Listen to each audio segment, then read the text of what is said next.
क्रांति का यह पर्व आया ज्ञान का संदेश लेकर, ज्ञान का संदेश लेकर। क्रांति का यह पर्व आया ज्ञान का संदेश लेकर, ज्ञान का संदेश लेकर। गहनतम की निशा बीती, भोर आया भाग्य लेकर, दे रही संदेश जग को प्रकृति भी करवट बदल कर। छोड़ तंद्रा उठ पड़ो अब, छोड़ तंद्रा उठ पड़ो अब, कर्म का संदेश लेकर, कर्म का संदेश लेकर।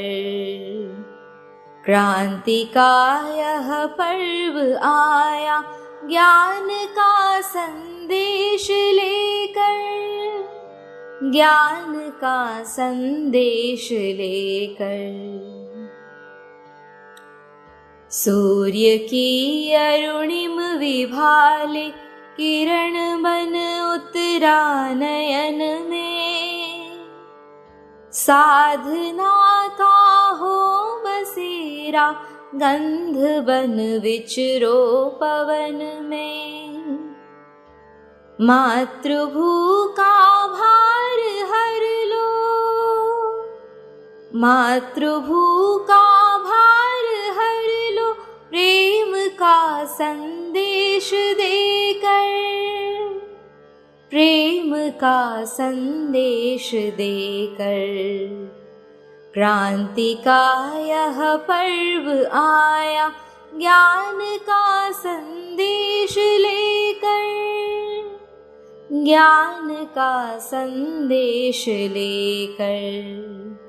क्रांति का यह पर्व आया ज्ञान का संदेश लेकर, ज्ञान का संदेश लेकर। क्रांति का यह पर्व आया।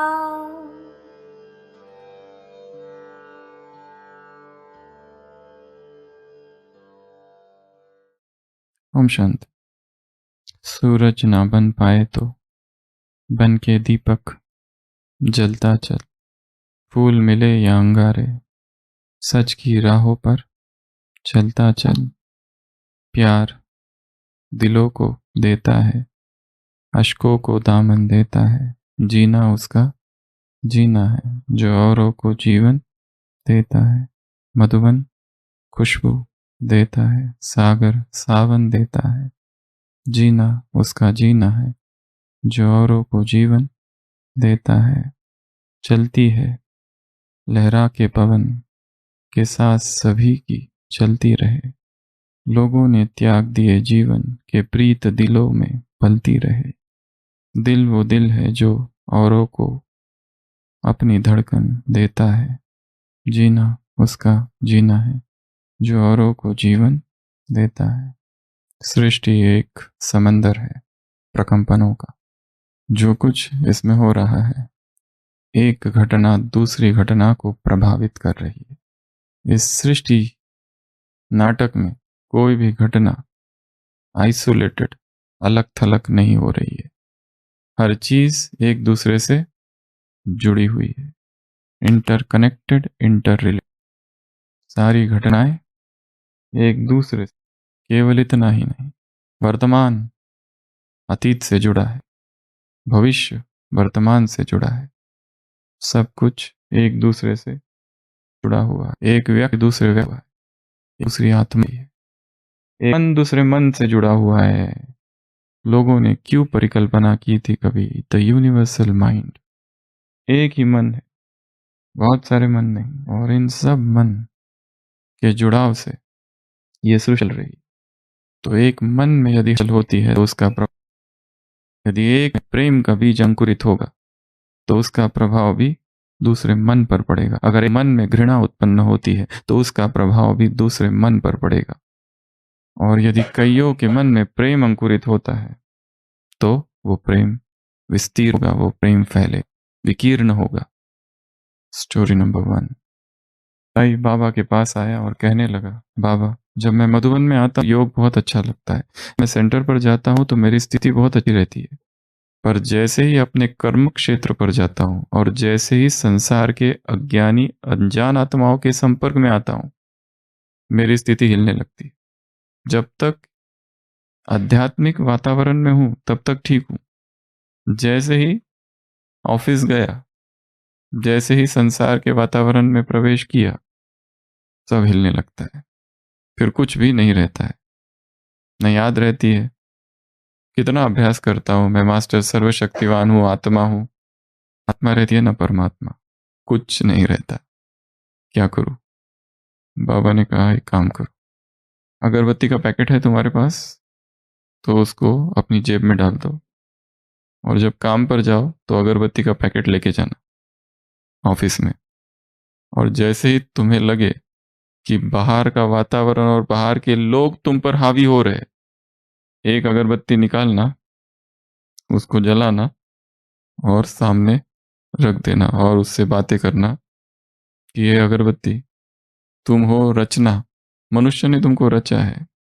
अगरबत्ती तुम तो कभी नहीं कहती कि क्या करूं, इतनी दुर्गंध है, कैसे फैलाऊं खुशबू, मैं इतनी दुबली पतली और दुर्गंध इतना मोटा ताजा। बाबा ने क्या कहा, बाबा ने कहा तुमको अगरबत्ती इतनी भी अकल नहीं है, जो तुम्हारी रचना है। अगर अगरबत्ती ये काम कर सकती है तो तुम क्यों नहीं कर सकते? संसार का वातावरण चाहे कितना भी निगेटिव, नकारात्मक, घृणा से और नफरत से और विकारों से क्यों ना भरा हो, यह वो प्रेम तुम में है। यदि वो आत्मिक स्थिति में तुम स्थित हो तो तुम भी इस अगरबत्ती जैसे खुशबू फैलाओगे।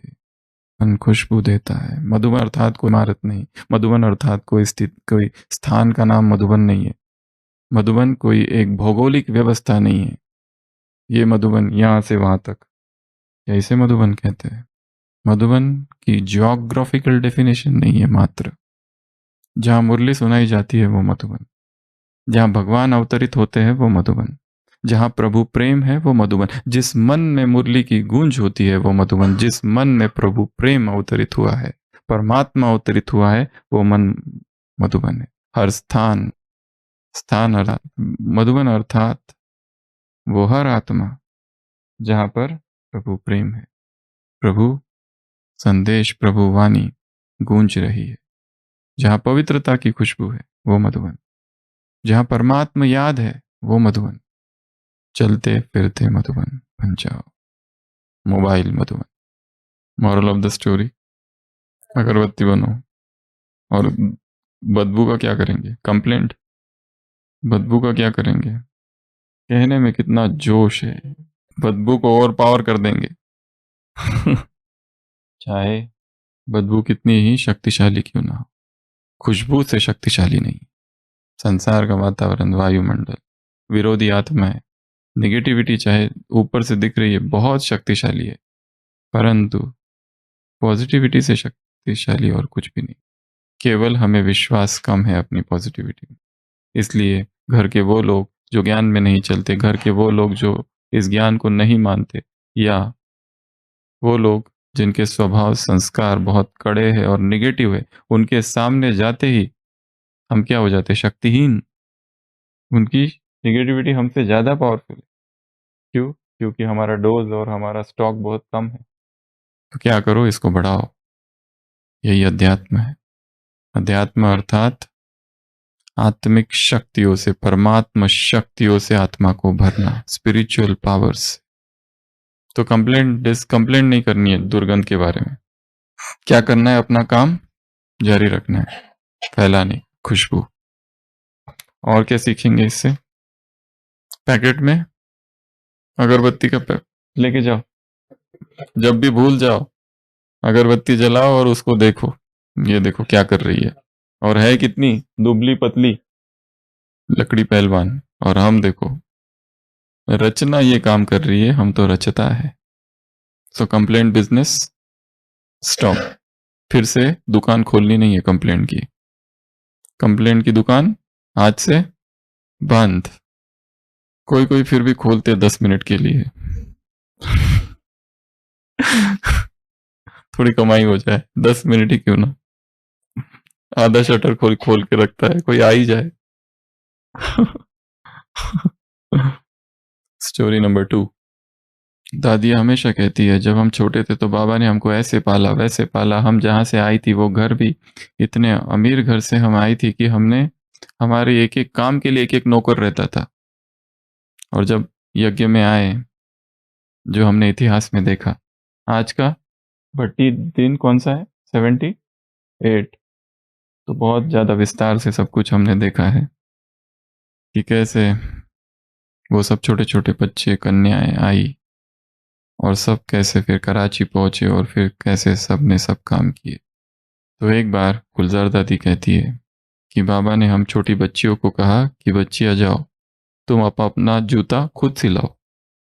तो हमने बाबा से कहा जूता सिलाई, और वो चमड़े का, वो कितना जाड़ा होता है और हमारे हाथ बहुत कोमल है।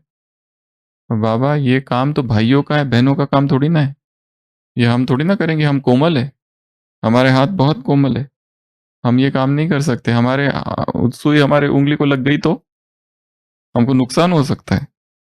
तो बाबा ने कहा अच्छा ये बताओ तुमने जन्म कितने लिए है? 84। क्या सारे 84 जन्मों में तुम स्त्री थी या पुरुष थी, नारी थी या नर थी? तो सबने कहा हम नर भी थे और नारी भी थी। अर्थात आत्मा में दोनों ही प्रकार के संस्कार है, स्त्री के भी और पुरुष के भी। इसके लिए जो भी कार्य करो ये समझो मैं चतुर्भुज हूं। कौन हूं? चतुर्भुज हूं। नारी समझोगे तो नारीपन आएगा और कोमलता आएगी। ऐसा कोई कार्य नहीं जो मैं नहीं कर सकती, कर सकता। नारी के भी संस्कार है, पुरुष के भी संस्कार। मैं कौन हूं? चतुर्भुज।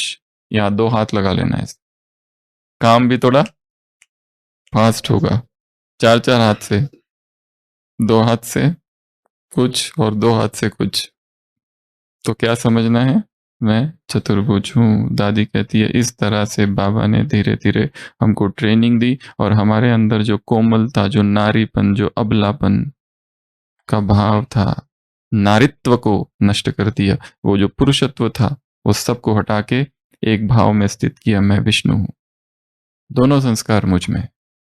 केवल नारी समझोगे तो कोमलता आएगी, पुरुष समझोगे तो अहंकार आएगा, पुरुषत्व, पौरुष का अहंकार।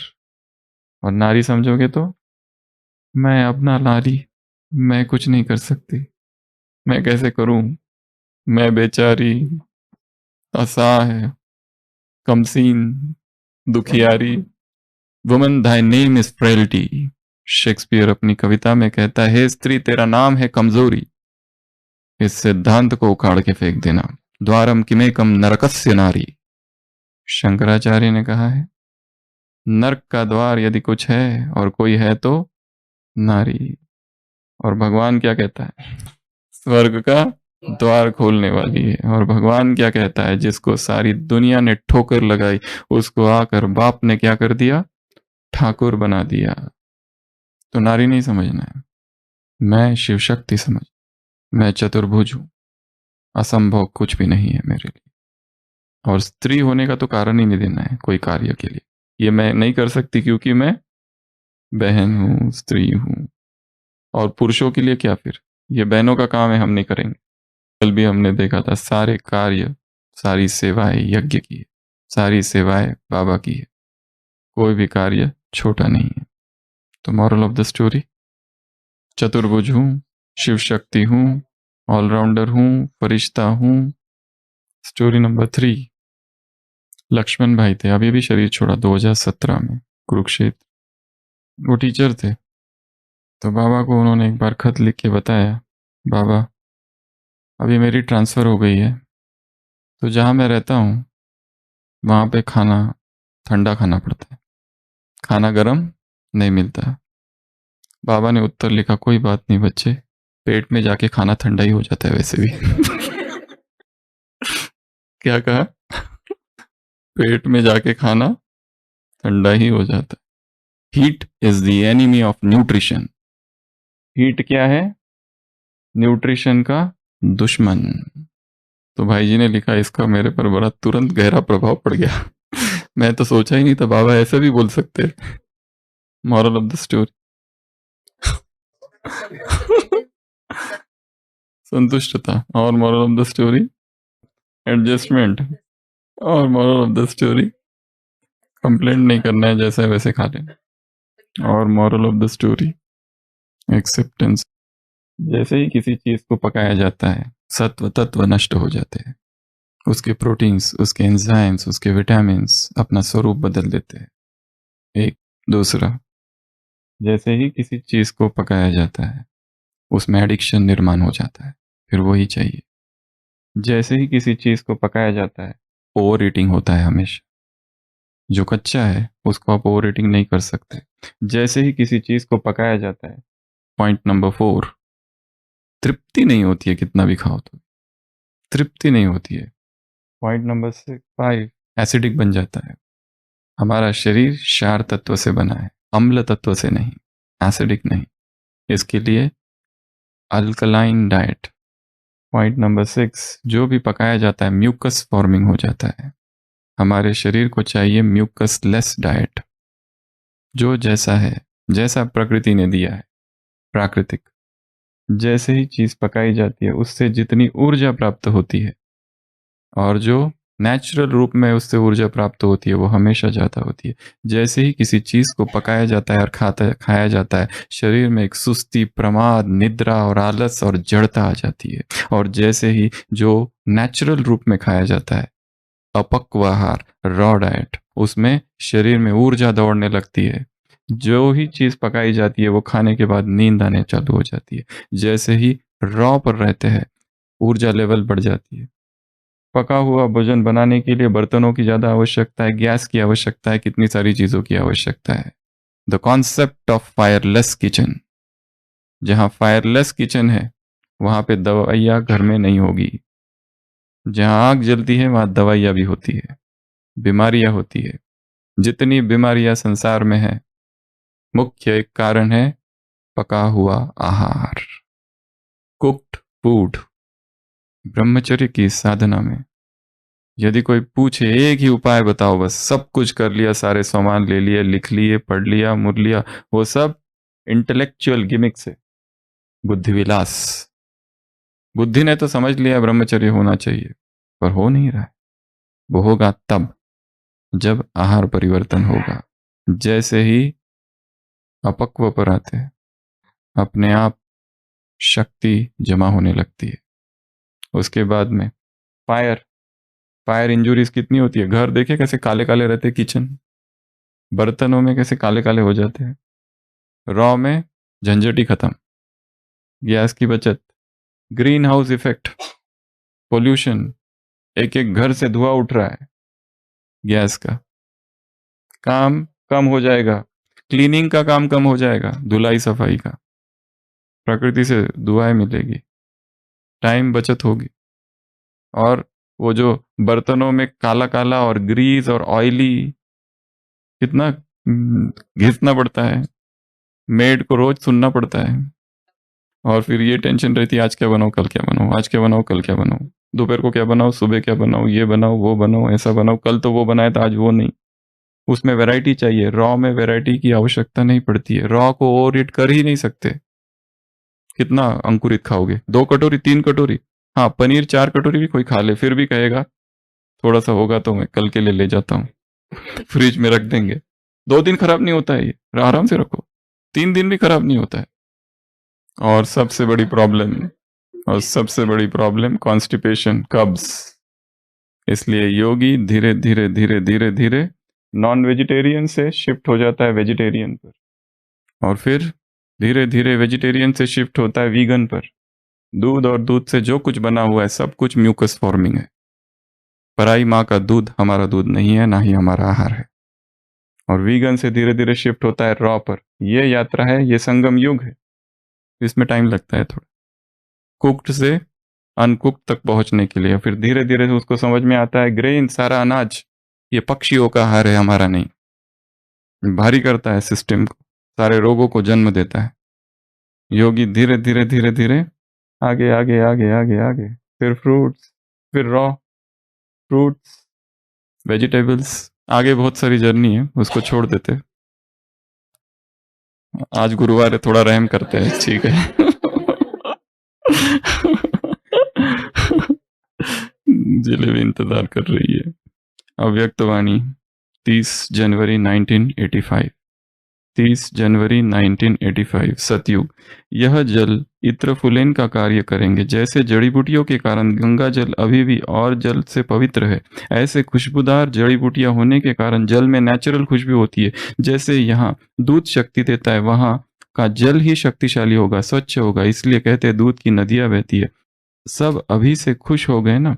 ऐसे ही यह पृथ्वी ऐसा श्रेष्ठ फल देगी जो जिस भी भिन्न भिन्न टेस्ट के चाहते हो उस टेस्ट का फल आपको मिलेगा। यह नमक नहीं होगा, चीनी भी नहीं होगी।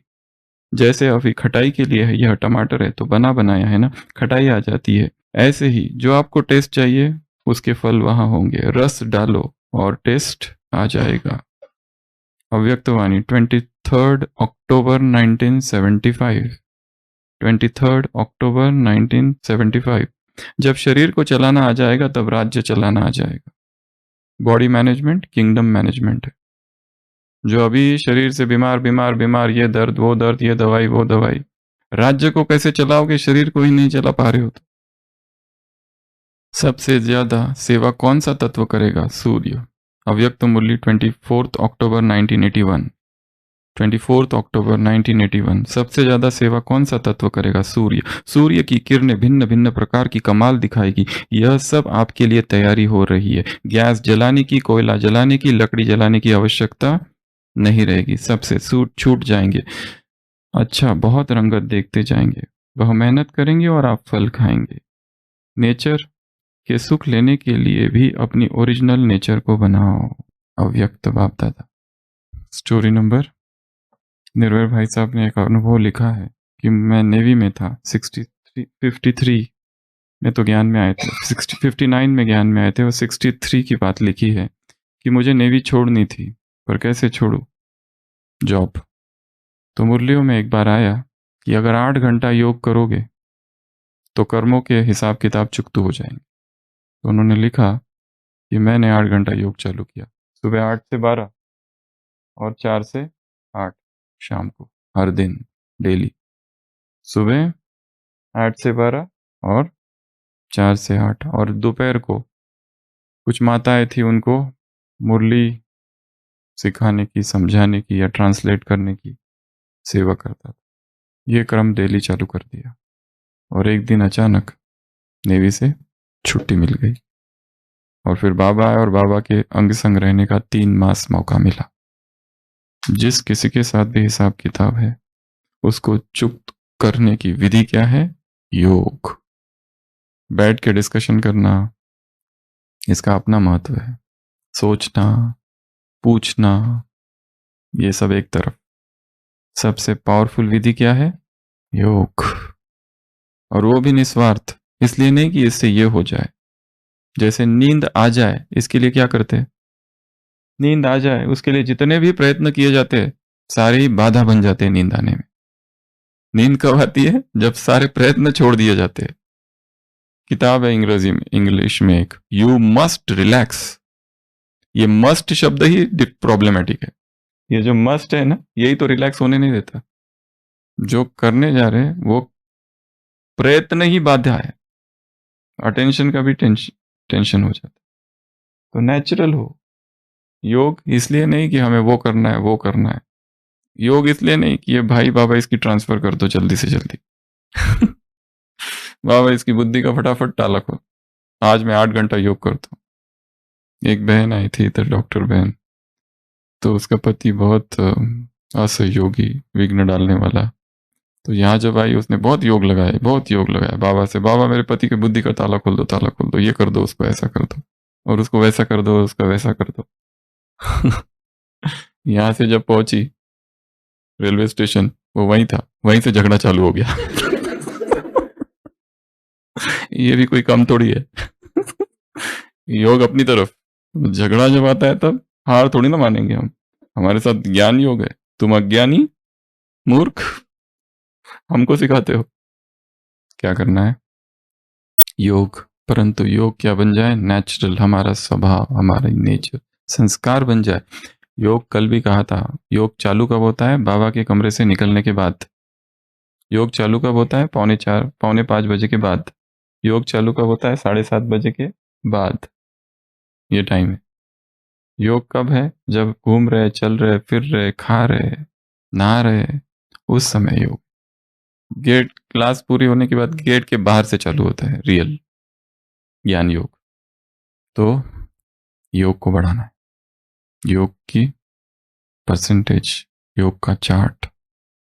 एकांत में कितना देर हम बैठ सकते हैं और चुपचाप बिना कुछ किए, कुछ ना कुछ करने की इच्छा होती है, कुछ करूं, कुछ पढ़ूं, कुछ देखूं, किधर देखूं, किससे बात करूं। कुछ करने से ही तो गड़बड़ हुई है। Story number 5। बाबा बहुत हाजिर जवाब थे। एक बार किसी भाई ने बाबा से पूछा, बाबा आप कहते हो आत्मा अंगुष्ठाकार है, उस समय अंगुष्ठाकार, वो तो बाद में एक दिन बोल दिया 63 में कि it is point of light, तब तक तो अंगुष्ठाकार। तो बाबा ये जो चीटी होती है उसकी आत्मा कितनी बड़ी होती है। बाबा ने कहा चीटी के अंगूठे इतनी।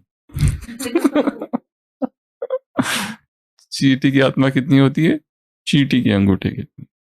तो बाबा बहुत हाजिर जवाब थे। उसी के साथ बाबा सबको पहाड़ों पर ले जाते थे और वहां पर अपने लौकिक जीवन की बातें बताते थे और कहते थे कि जब लौकिक में दादा लेखराज अपने लौकिक बच्चों को तीर्थ स्थान पर ले जाते थे और उनके हाथों में पैसे देते थे और कहते थे जाओ जाकर दान करो, 500 रुपए की नोट, 500 रुपए की नोट। और जो पैसे बचा के लाता था उसको बाबा कहते थे ये कंजूस है। और बाबा की एक आदत थी गुप्त दान की। गंगा स्नान करते थे और स्नान करते करते ही अपनी हीरे की अंगूठी निकालकर पानी में डाल देते थे, किसी को पता भी ना चले। गुप्त दान, स्नान करते करते ही हीरे की अंगूठी बहा देते थे। तो एक भाई ने बाबा के जीवन के ये किस्से सुनाए हैं तो कि बाबा बहुत हाजिर जवाब थे, कुछ भी पूछो तो तुरंत उत्तर जैसे बाबा के पास रहता ही था। सेंस ऑफ ह्यूमर, बहुत स्ट्रॉन्ग सेंस। एक होता है किसी ने पूछा मैं सोच के बताता हूं, एक होता है तुरंत उत्तर दे देना। तो ये एक बहुत बड़ी कला है, महारत है। तो इस सेंस को भी डेवलप करना है, कॉमन सेंस, वेरी अनकॉमन। और दूसरी बात इसी से जुड़ी हुई, दान। स्वभाव कैसा हो देने का, गुप्त, वो भी इस हाथ को भी ना पता चले इस हाथ ने दिया है करके। और अपने दान का ढिंडोरा नहीं पीटना है। हॉस्पिटल में लिखा रहता है हर वार्ड के ऊपर ये किसने दिया, डोनेटेड बाय। पहले भी सुनाया था, बिरला, बिरला पता है ना, बिरला ने शरीर छोड़ा, भगवान के पास पहुंचा। भगवान ने कहा क्या किया, उसने कहा मंदिर बनाया। क्या किए, मंदिर। किसके मंदिर बनाए, लक्ष्मी नारायण के।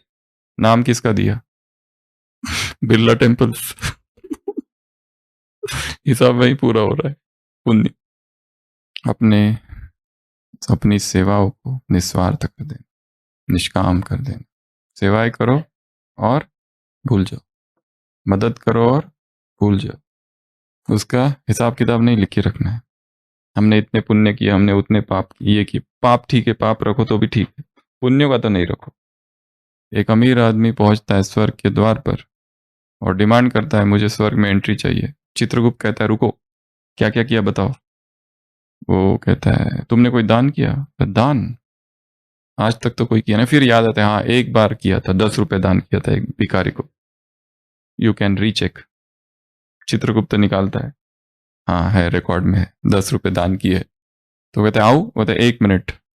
चित्रगुप्त अंदर इन कंसल्टेशन विथ यमराज, वापस आता है, कहता है ये लो तुम्हारे 10 रुपए, जाओ नर्क। Go to hell. 10 रुपए के दान से इधर स्वर्ग चलने आए, निकलो पतली गली से। मैं ये करता हूँ, मैं याऊं करता हूँ, मैं त्यों करता हूँ। मैं ये हूं, मैं वो हूं। तो दान कर देना और भूल जाना, अपने आप जमा हो जाएगा पुण्य। Story number 6। लक्ष्मण भाई थे, जैसे बताया, वो पहले टीचर थे और अनुशासन के लिए उनको कुछ कुछ कहना पड़ता था स्टूडेंट के, और उनका एक फेवरेट था उल्लू के पट्टे। और जब ज्ञान में आए तो उनको लगा ये ज्ञानी के मुख से ऐसे शब्द अशोभनीय है, क्योंकि ज्ञानी के मुख से निकले हुए एक एक शब्द महावाक्य होने चाहिए।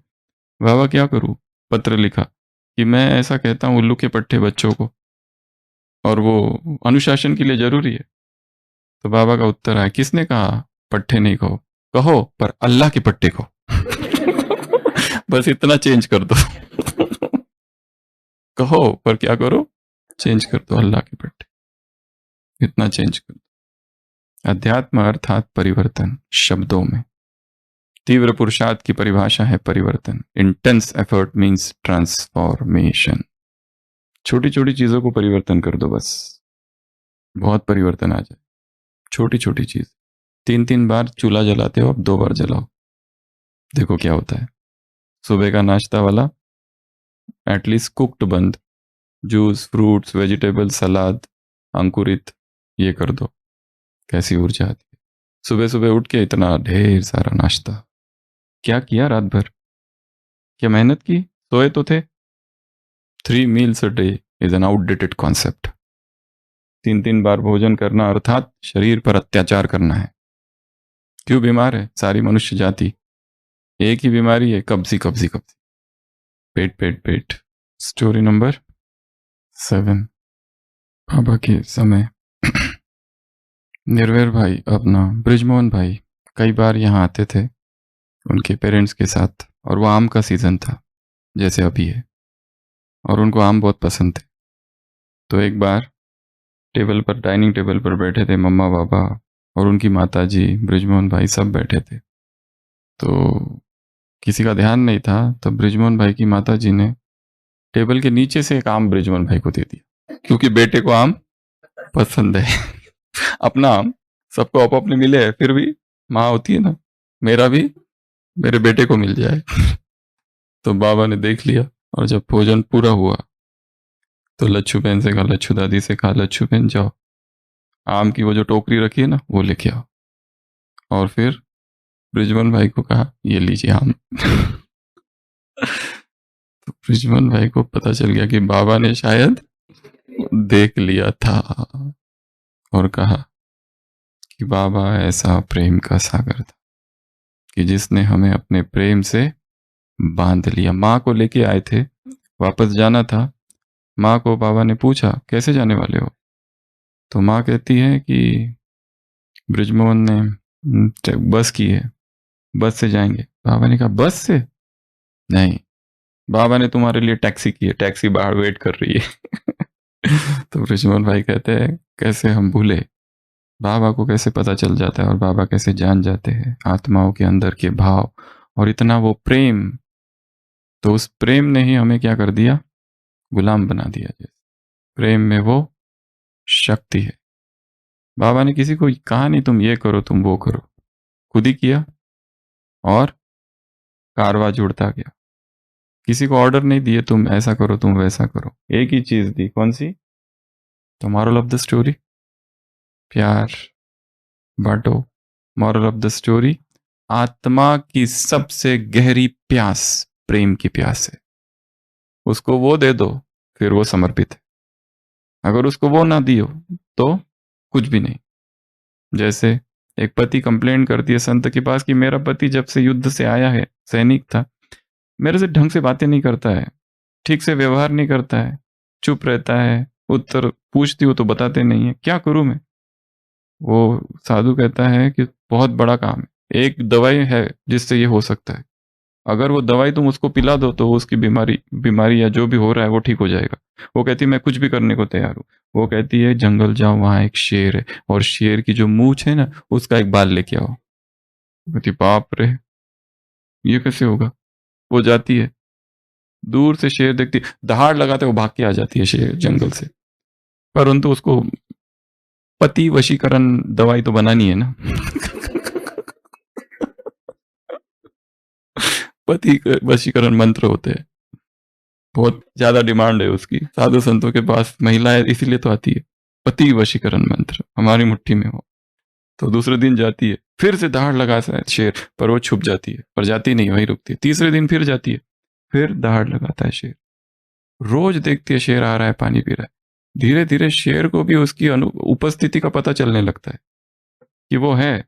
फिर शेर दहाड़ लगाना बंद करता है।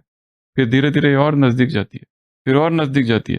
फिर 1-2-3 महीने में शेर और उसकी दोस्ती हो जाती है। और वो एक दिन उसका, क्योंकि शेर से ज्यादा महत्वपूर्ण पति है, उसका बाल लेके आती है। भाग भाग के उस संत के पास पहुंचती है, जल्दी बनाओ दवाई।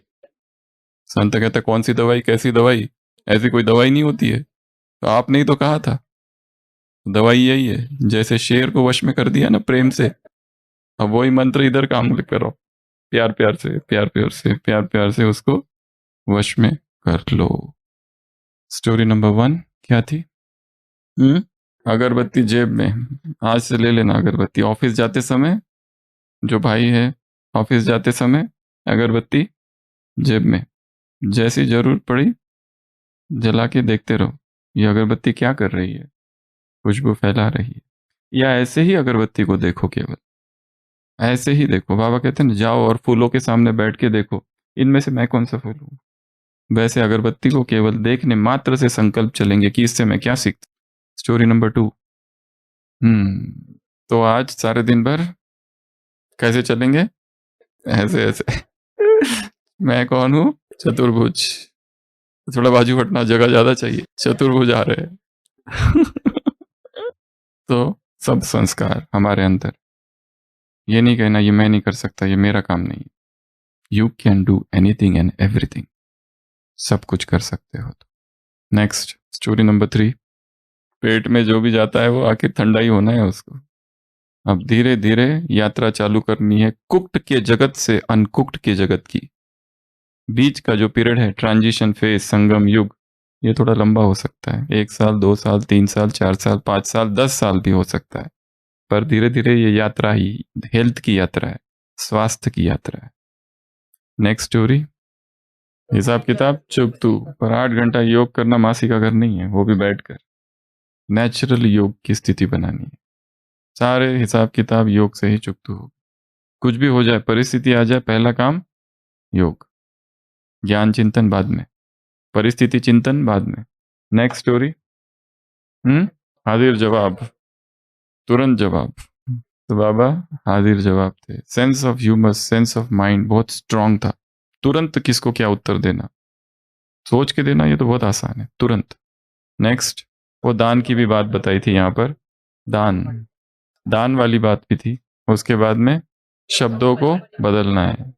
ज्ञानियों के शब्द जो है अच्छे हो जाने चाहिए, थोड़े सुनने के लिए अच्छे होना चाहिए। एक उदाहरण, एक कहते हैं रिचार्ज करना, एक रिचार्ज मारना। कौन सा अच्छा है?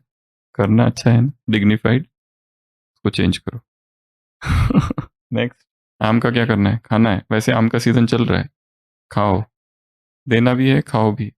आम का सीजन आता है, सभी लोग आम खाते हैं और सबको आम कितना पसंद आता है। एक दिन आम का सीजन चला जाता है, कोई भी आम मिस नहीं करता। जो प्राकृतिक नेचुरल चीजें होती है वो मिस नहीं की जाती है। रोज गुलाब जामुन खाओ, ये 4 महीना।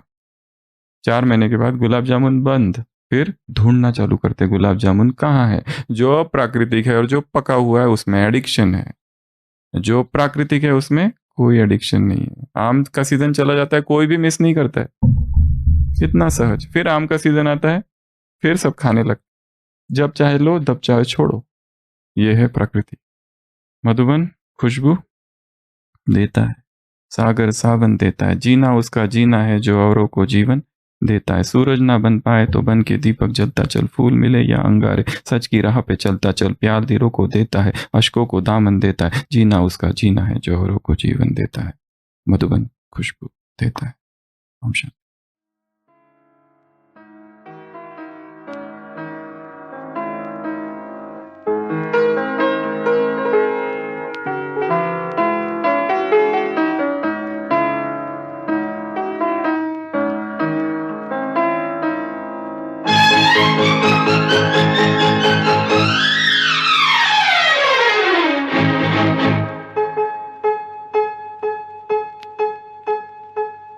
मधु मधुबन खुशबू देता है, सागर सावन देता है। जीना उसका जीना है जो औरों को जीवन देता है। मधुबन खुशबू देता है।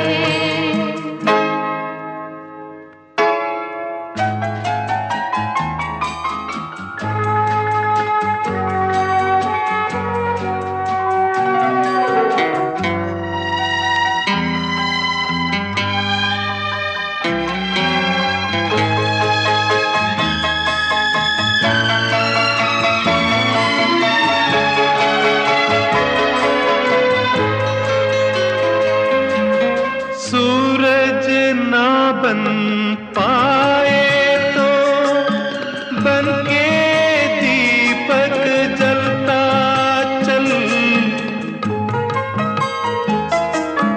सूरज ना बन पाए तो बन के दीपक जलता चल।